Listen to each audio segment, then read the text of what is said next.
Recently, if you read the news, you'd be bombarded with articles suggesting that Threads, the new Meta Twitter competitor, is going to be the Twitter killer. And a lot of people from Instagram and respectable journalists, the legacy checkmarks, were saying that, oh, well, I'm making a Meta account now. And they would constantly tell you like how many people are joining and how it's such a fast growing platform.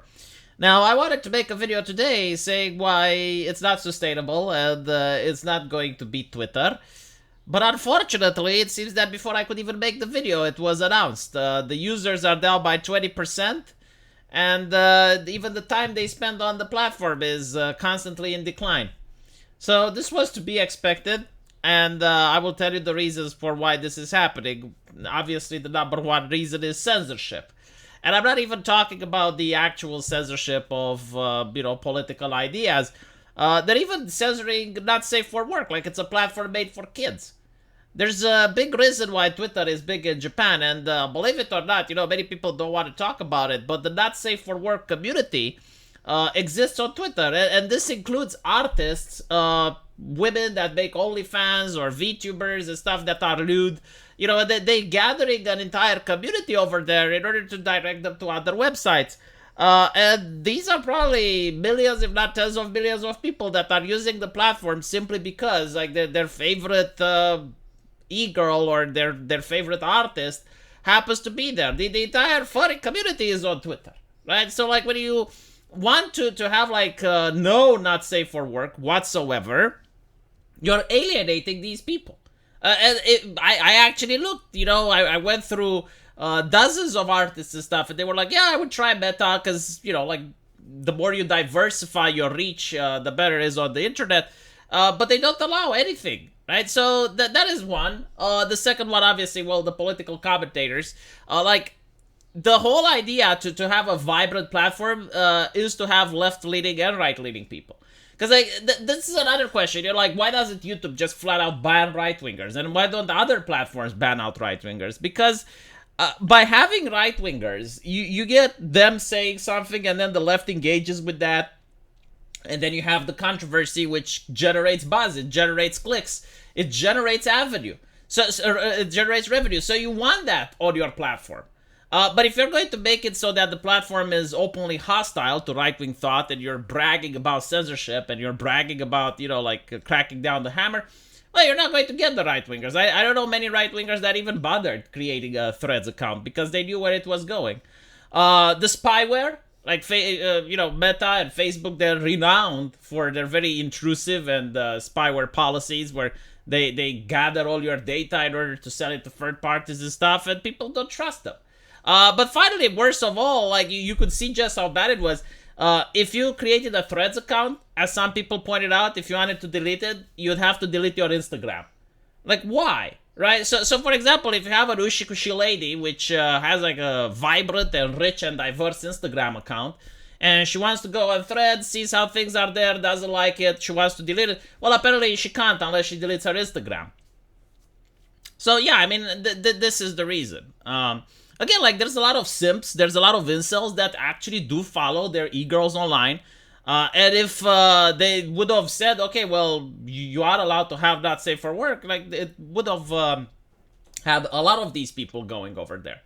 But I don't know why. Like, I generally, like, do not understand that this war on anything lewd that's going on the internet, right? Like, I'm not saying necessarily that you should have, like, naked pictures or something, but, like, what is with this very bizarre terms of service that is being pushed now as if the hardcore Christians are back in power? It's just like something that I don't get.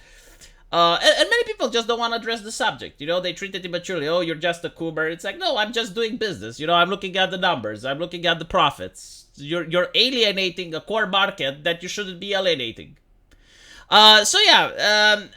It's also interesting that the media was very smug about this. It's like, oh, well, Elon Musk didn't like the people working at Twitter, and now Facebook hired them, and he's upset that they're making a competition to Twitter. Yeah, he's upset that they're basically selling corporate secrets, which is why he is suing. Like, I assume in the contract of these individuals, it is stated that this is like a big problem in the tech industry, but it is stated that they probably aren't allowed to work at a similar company for a couple of years.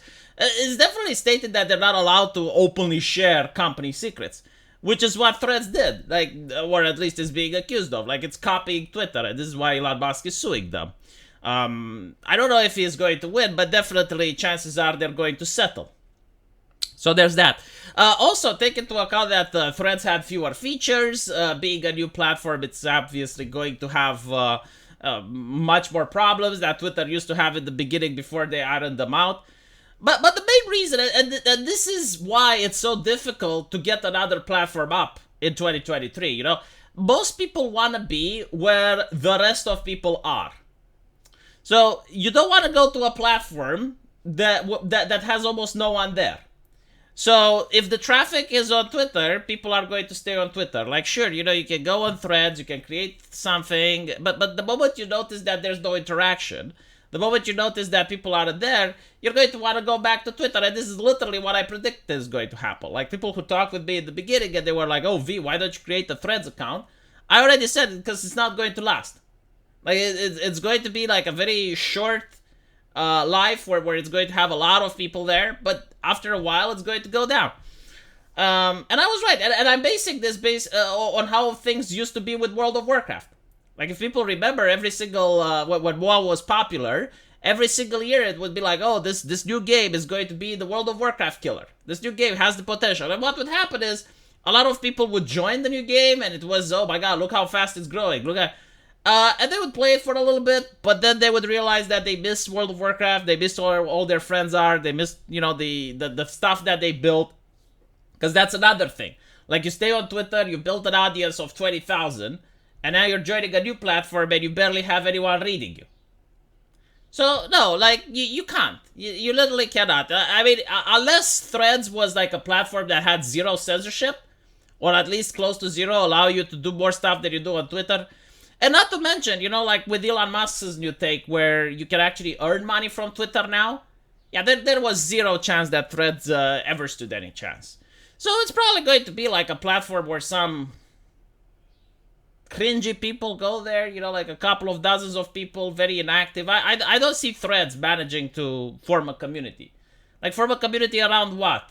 You know, like right-wingers don't want to go there, artists don't want to go there, e-girls don't want to go there. Like, what can you do on Threads that you can't do on Twitter is the actual question. You know, leftists probably wanted to go there to own the right-wingers, but even leftists realize that their lefty friends are also on Twitter. You know, you want to follow Shy Lily or some other VTuber, well, she's on Twitter. Let me know what you guys think, though, and as usual, I will see you in the comment section. Take care.